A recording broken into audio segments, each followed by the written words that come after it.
How often are you confused using although, though, despite and in spite of?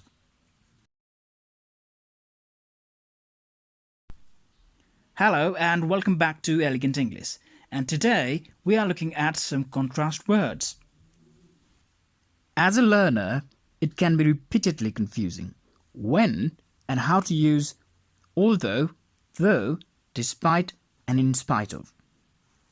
The most important thing that you must know is all of these words mean the same. They show an unexpected or unnatural connection between two things.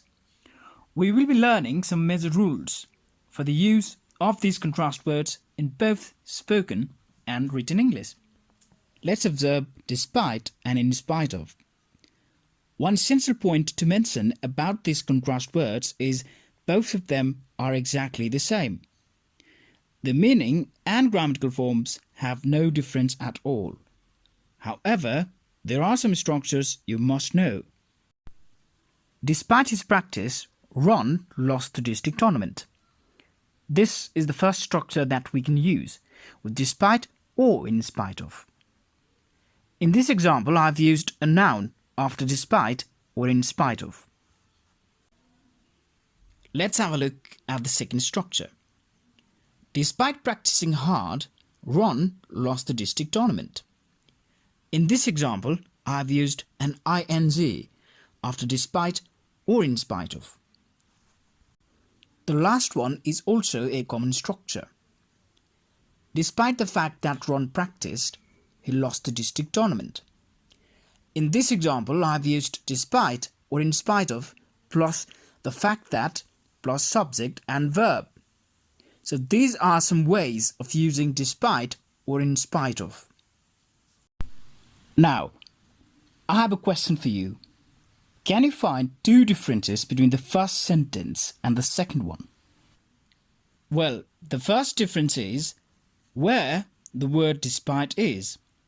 The above sentences show that we can use despite or in spite of either at the beginning or in the middle of a sentence. Whereas another difference is the use of a comma. We must use a comma when we begin the sentence with despite or in spite of, but not in the middle. Now let's talk about other contrast words, though and although.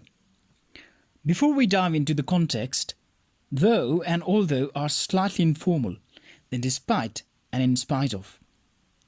We can use them in informal conversation or writings. Although goes either at first or in the middle of a sentence, but it never goes at the end of a sentence. Usually we have two structures to use although. Let's have a look. Although I was exhausted, I couldn't sleep.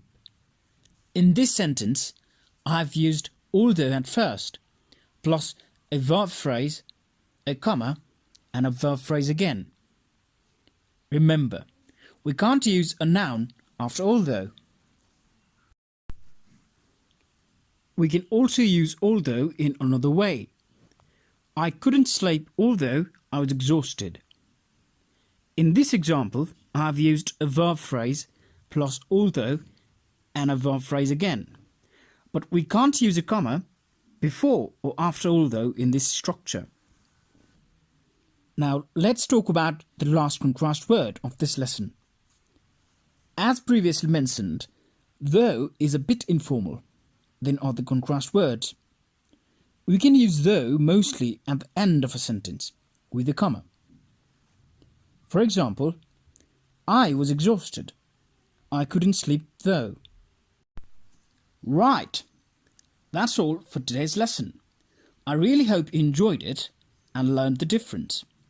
And don't forget to find me on all of my social media. Thank you and hope to see you soon for my next lesson. Till then, bye-bye.